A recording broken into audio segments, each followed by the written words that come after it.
In this lesson we will talk about various ways to color our clones and assign them materials. So we have pretty much the same setup, so if we press play, the clones will revolve around the spline just as in previous lesson. Now the only difference between this scene and scene we used in the previous lesson is that I got rid of the animation on these guys and deleted the plane effector. Now, since we are going to talk about how to color your clones and assign them various shaders or textures, first we have to load an effector for that, and I believe the most appropriate one for this task is this random effector. The result of this is, if you take a look here under this parameter tab, is that this guy really randomly offsets clones according to these values here. And you can see that it really shares common settings with the plane effector also, so it has this position, scale, rotation checkboxes, so you can affect those parameters. It has this transform mode, transform space. It also has this follow functionality, which is completely the same, but there are some things that are a bit different for each and every effector. So everything that is effector specific is pretty much found here under this effector tab. Let's first change some settings here. So let's zero these two guys out and use the same values we used in the previous lesson. So we really build upon that knowledge and don't necessarily confuse the situation. And I will really give my best to keep some things really consistent, so using the same value will, in my personal opinion, help you to understand MoGraph a little bit easier. So let me show you some additional settings you have here. So all effectors have minimum and maximum values. So for example, let's use this minimum value to cut off the negative direction for the clones, so they won't go into negative direction according to this parameter, so they will move only 100 centimeters in this direction, as we explained in earlier lessons. So this is actually their X direction based on this transform mode and transform space, and I believe that is pretty clear by now. And as the name suggests, random effector has everything to do with randomness in your clone. So here under the effector tab, you will see a random mode. So you can actually pick various modes of randomness. So for example, if I select this Gaussian mode, I will have slightly different results. Of course, if you will play with this randomness value, you'll simply create a different random result every time you change this guy here. So let's maybe undo this. You'll also notice that aside to quite a few options here, you have this synchronized and indexed checkboxes. So let's, without being too technical, try to explain this. So synchronized means that same random values will be used for each and every of these guys. If unchecked like this, it will use different random value for each of these transformation. Hope that makes sense. This indexed guy, if left unchecked, can really lead to a diagonal movement, and by this I mean that random value can give exactly the same number or value to each of these guys. So if you have, for example, 100 here and 100 on Z, this guy, if left unchecked, can actually produce a diagonal movement. So basically use the same value on two axes and therefore produce the movement in diagonal manner. Hope that is clear enough.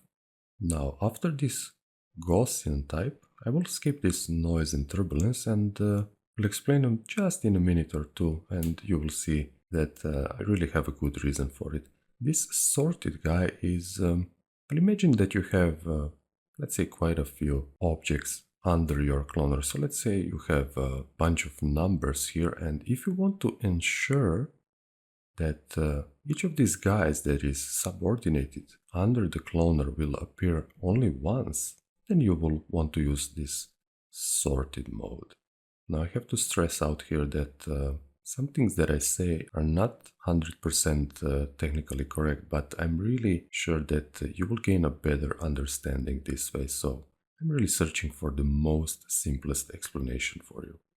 Now let's get back to these two guys, and we will begin by explaining ones that don't have this temporal component, so they don't work with the time, and let's press play and clarify that. You can see that only parameter that is driving them here is this position x, and the effector now simply choose the random value and they stay like that.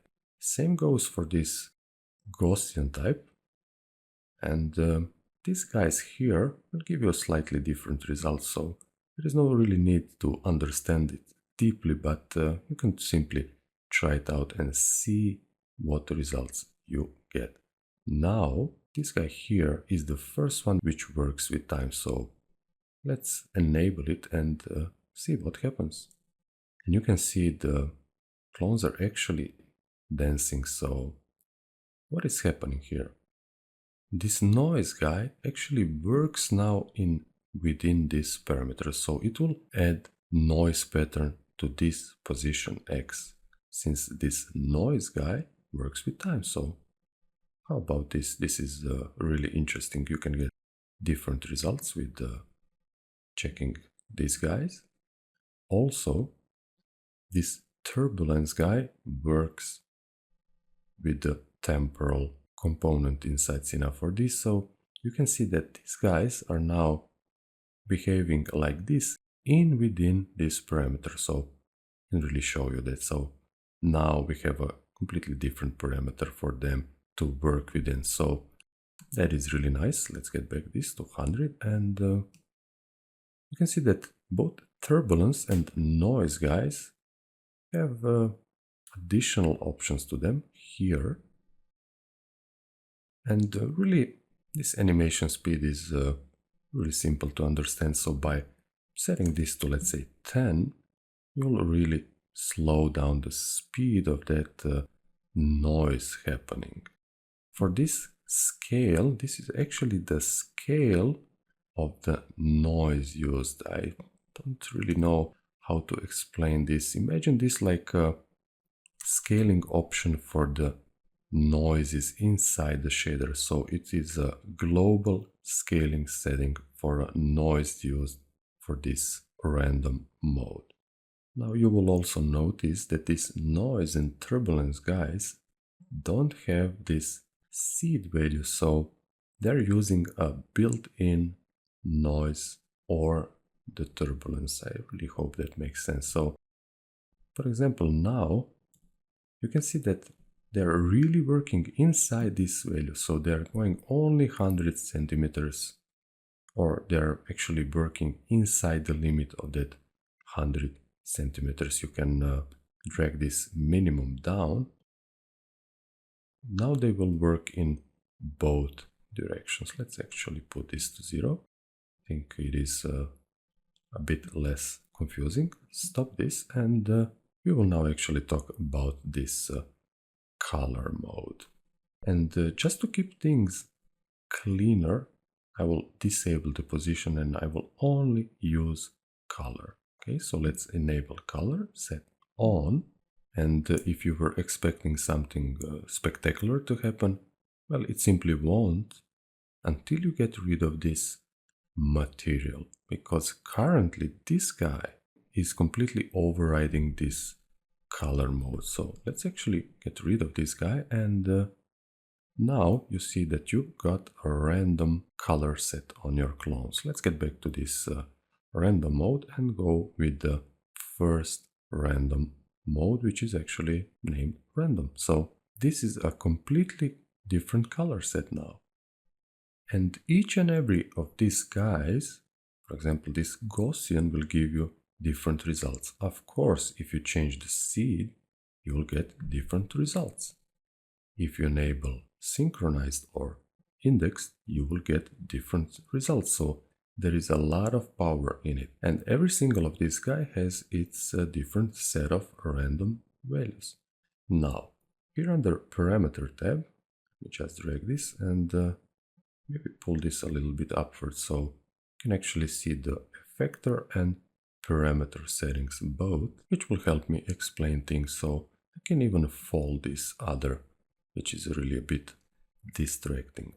Now let's use this first random node to explain this. Currently, all the clones are using the default blending mode. So under this menu, we have options that are really similar to material blending modes, and in fact they are very similar. So if you want to add, those guys will become a little bit more brighter. So definitely there is something also affecting them, because every time we select a different blending mode, we get a different result. So what else is affecting the color of the clones? So let's set this back to default. And the answer to that is really simple. They are reacting to the color set here inside the cloner object, inside this transform tab. And currently you can see this wireframe since my cloner is selected, and I will just lock this so I can click off the cloner and the wireframe will disappear, but I won't lose this setting. So these guys are blending with this color set here. So let's, for example, try maybe 100% white and watch what happens. Nothing. Let's try maybe completely black value and nothing happens. So let's undo that, and this can lead people to believe that this guy has nothing to do with coloring the clones in constellations with various effectors, but in fact it does. The only reason why it doesn't in this scene is because this blending mode is set to default.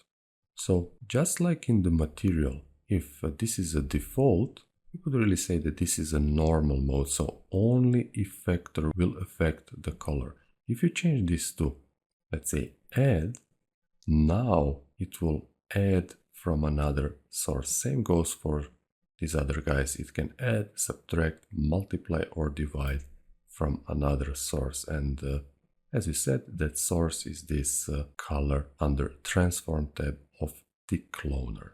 I'll once again just lock this guy and click off so we lose the wireframe. And now if I change this to, let's say, completely white, you will see that the clones are white. If I change this completely to a black color, then the complete coloring of the clones will be once again back to the random effector. So if I choose an arbitrary color here, so let's try maybe this blue one, you will see that now this blue is mixed with the color. I have to uncheck this, with the colors that are set by this random mode.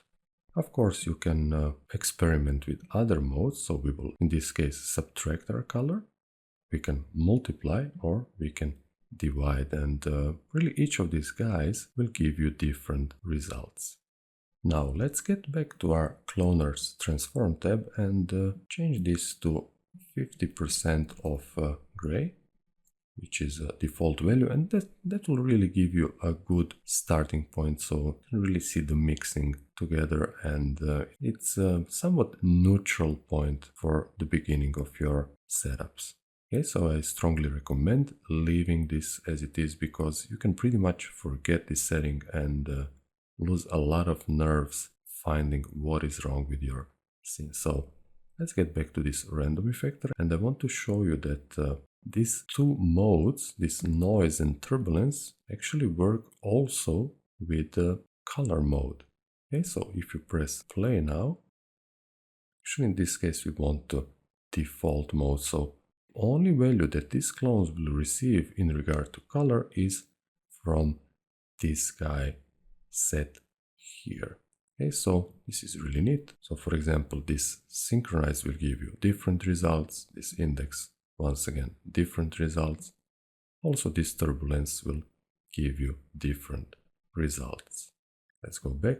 Mixing also works in this case. So if you set your cloner, once again, let's pick maybe this color and set our random effector blending mode to, let's say, add, you will see that now it is mixing those two colors and it's mixing them in time. So you can create really spectacular effects by this. Let's stop this, go back. Of course, I understand this can be a little bit too much of information at one time, so that is why I'm trying really to work with this color mode. So let's try to simplify.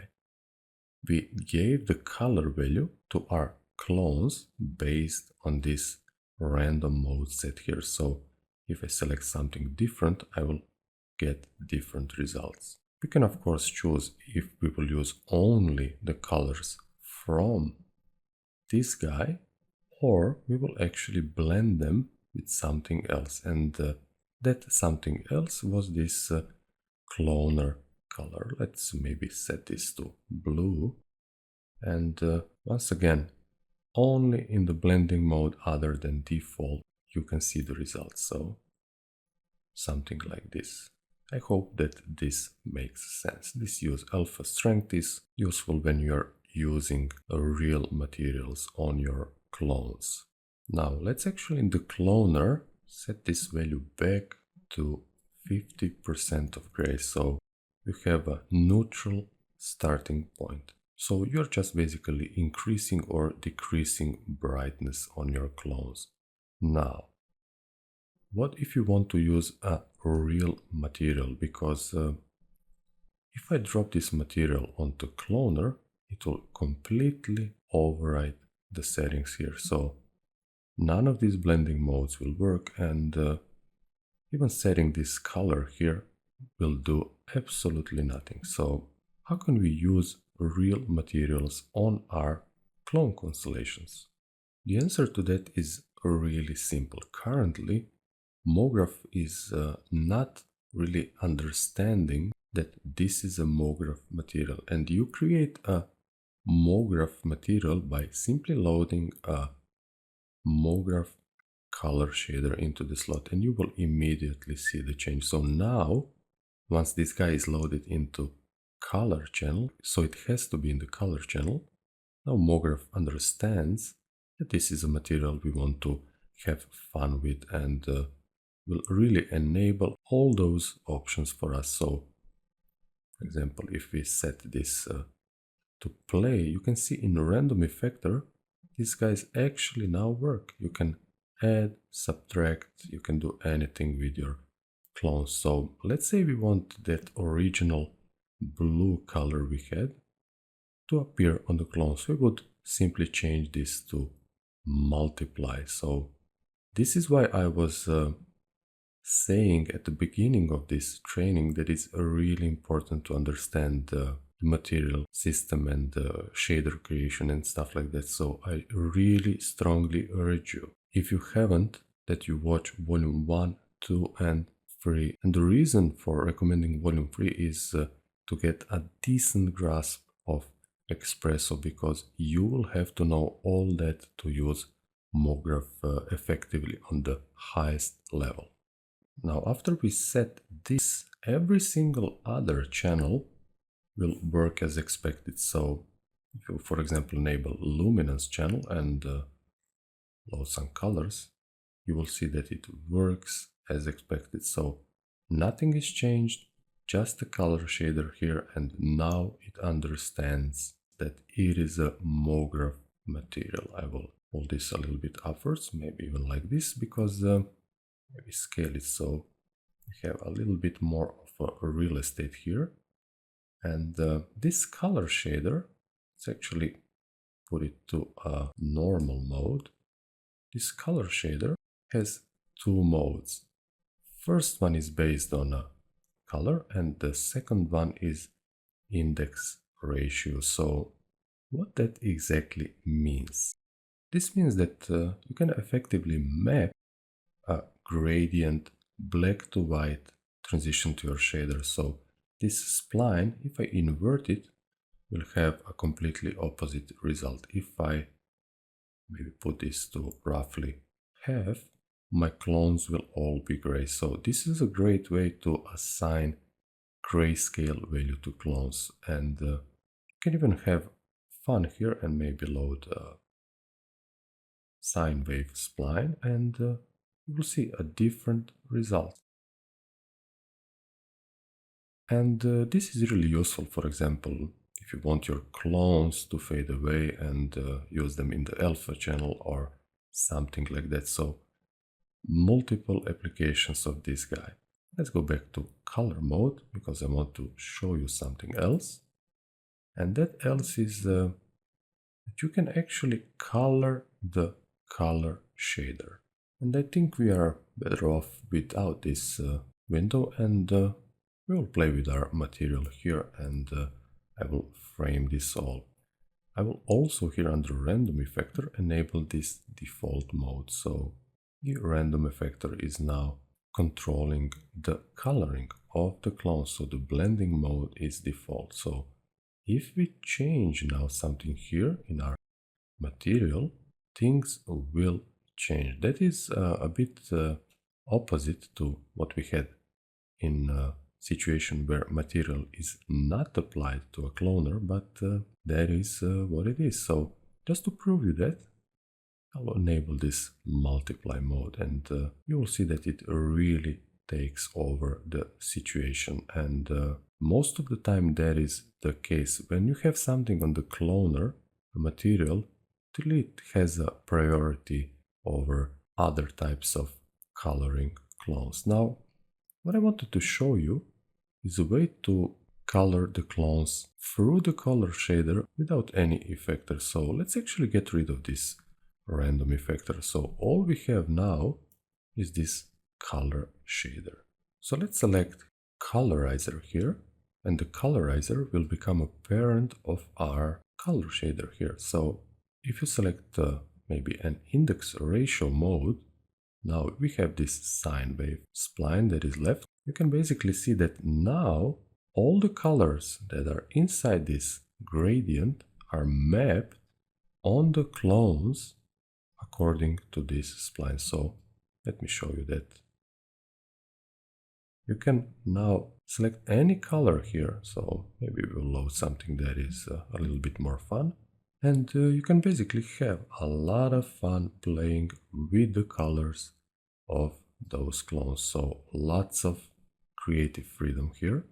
And this is certainly not the end of the line as far as the coloring your clones and really shading and texturing your clones. And this is in fact just the beginning. I will get rid of this material completely, and will show you another way to shade and texture your clones. And this time I will use an effector that is specifically built for that purpose, and it's a little bit complex. It has a lot of options. So let's first load it here, and this is this shader effector. This shader effector has really two basic functions. First one is that it uses grayscale values to transform clones. Other one, which is much more interesting to us right now, is the option to color clones and use virtually any material on the clones. Okay, so if you want to have full control and really have a lot of power and flexibility on how to texture or shade your clones, pretty much the shader effector is the way to go. So currently you can see we have no material applied, and it uses a default gray value. It actually is set to scale these clones by 0.5 centimeters, and it really does so. So if we disable this, we will get a default value for our clones. So this guy can also be used as a simple effector, like a plain effector. You can see that really utilize these position values and simply offset the clones. Now I will set 0 here, and you'll notice that as opposed to other effectors, this guy comes with the color mode on by default. Now I understand that these kind of things can be a little bit too technical, and maybe all this is boring, but really try to follow and understand all these concepts, and later in the lessons when we will have some mini projects, I will show you fantastic things you can do with effectors and generators in MoGraph. So let's actually try to be as clear as we can, and I will choose the most simplest explanation for this guy I could find, and let's uncheck this use alpha or strength. It will be a little bit easier to explain things. So if you want to color now this bunch of clones, you will create of course a material, and in this case it doesn't have to have color shader loaded. It can be any shader you want, but be careful. Let me show you something. If I select this red color here, drop it to my shader effector, and really inside the shading tab, choose which channel of the material that is applied to it will be transferred to clones, and in this case this is the color channel. Nothing will happen.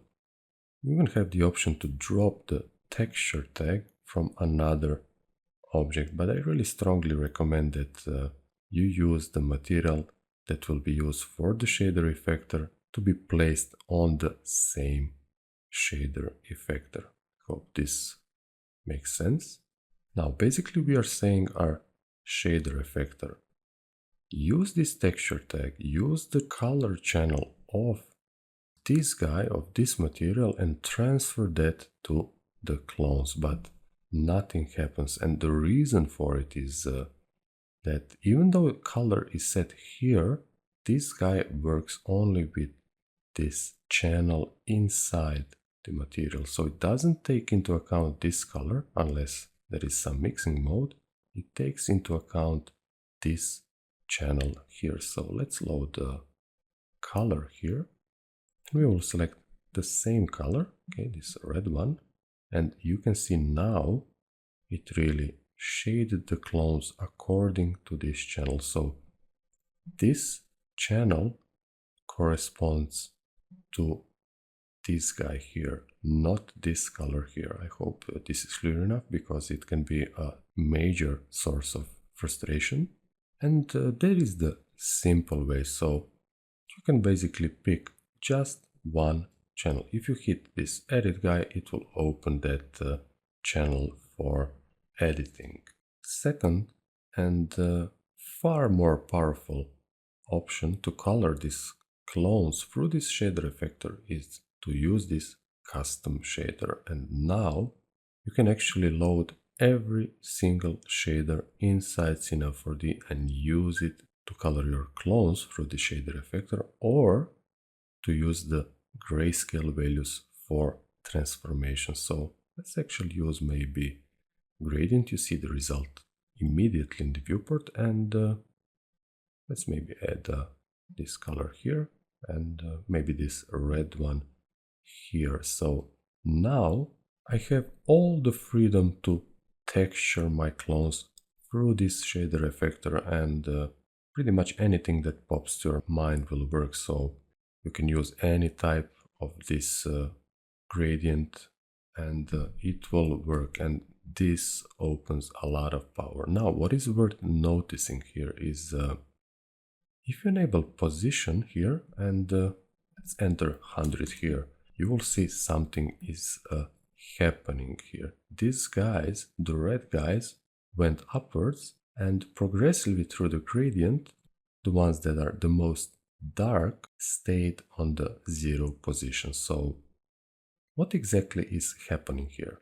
Currently this shader effector uses gray scale values from within this color, so it really transforms these color values into black and white values. So the red has a lot of white in it, so it's seen as a more bright color, and more bright means it receives more of this position value. Let me just demonstrate that. If I go here to my material and maybe select this blue color and simply increase the lightness, you will see these clones that receive this color will actually rise upwards. Okay, I hope that makes sense. So you can even set this to white, and if it is white, then it receives the 100% value set here under parameter. I know this shader effector can be a little bit complicated, and the concept behind it can be a little bit difficult to grasp, but trust me, once you absorb it, the possibilities are almost endless. Here under shading tab, I think it is worth mentioning, you can use these modes here to simply choose a different way of how these parameters will be applied to your clone constellation. So I really don't want to bug you with technical terms. So if you select maybe this gray one, you will see different results, and maybe green will give you different results. If you invert this, you will get different results. So white or bright will be 0 in this case, and what is black or most dark will be 100. So I really hope this makes sense. This shader effector is absolutely mind-blowingly powerful, as I will show you in later lessons. Of course, we have a fall-off tab, so pretty much let's select maybe a box fall-off. You can limit the effect just to this box, so to the shape of the fall-off, and that's absolutely great. It opens a world of possibilities. You can also combine a MoGraph color shader, load it into material and dropped on the cloner, so you can have pretty much spectacular effects. Let me delete this, and this is not the end of the line as far as the shading and texturing the clones goes. Let me show you another way for it. So maybe we can even clear this material, and we have one more specific MoGraph designed shader in Cina 4D, which is this MoGraph multi-shader. So let me take a moment to explain this guy, which is really great. Could even get rid of this guy and use this window here. We'll have a lot more space. So let's enter the multi-shader, and this multi-shader will let me load any shader, texture, image, or anything that pops to mind as a texture to be used to texture my clones. I can add infinite number of textures to be used. So there is actually one neat option here, which is add from folder. So you can add, let's say, 1,000 images from your folder on your machine. So that is really handy. And in fact, in the later lessons, I will show you something similar, which is really nice. Now let me load a few shaders here. So let's maybe try this galaxy shader. And in case if you haven't noticed, I really like this blue color. I think it is really nice. Also, you can load maybe a tile shader. You won't see that because the screen is cut off due to recording. And let's use some interesting colors here. So maybe something like this. So it's much more vivid and nice. Maybe this could work. I can even use a red one for these lines in between. And for the last one, we will have to hit this add button, and maybe we will load let's say a gradient here, and let's select some nice colors. So maybe we will go with something green like this, just to have lots of colors and different materials here. Let's add that material to our cloner, and you will notice that the clones received this value. So don't think, even though if I hit up here, if I hit this little guy here, the guys will receive this green and black gradient, but that doesn't mean necessarily that this middle guy is used always. In fact, what determines which guy is used is this mode. So firstly this mode, and in this color brightness mode, here under Cloner Transform tab, as we have seen before, the grayscale value of the cloner color is selecting the material. So you can see that if this guy is black, then the first guy is selected. So all the clones receive this one. So on the other hand, if this would be white, then all these guys would be this material here. So that is a really important concept for you to understand, and I'll set this to 50% and we'll show you another mode for this guy. Okay, so really the most interesting options here are color brightness and this index ratio. We will cover some of this later in the later lessons. So index ratio. Now you can even deselect our cloner, and now you will see that these shaders are distributed equally on our clones. If you would want to do a little bit more elaborate setup, you would select color brightness. So we're back in this mode where it actually chooses based on their color brightness. But what if I load a effector here? So let's say a shader effector. You will see things changing. I will turn off this scale and this use alpha and the strength. So as said earlier, this guy, this color brightness mode, uses grayscale values to map these shaders to clones. I really hope this makes sense, and I know it is a bit complicated, but give the effort to follow and try to absorb. So now, if I will load a shader here, so let's load a most simplest shader for this purpose is a gradient shader. So now, according gradient applied through this shader effector on our clone constellation, the multi-shader will read out the black and white values and will accordingly select which material of these guys will be assigned to which clone. I really know this sounds really complicated, but the concept is really simple.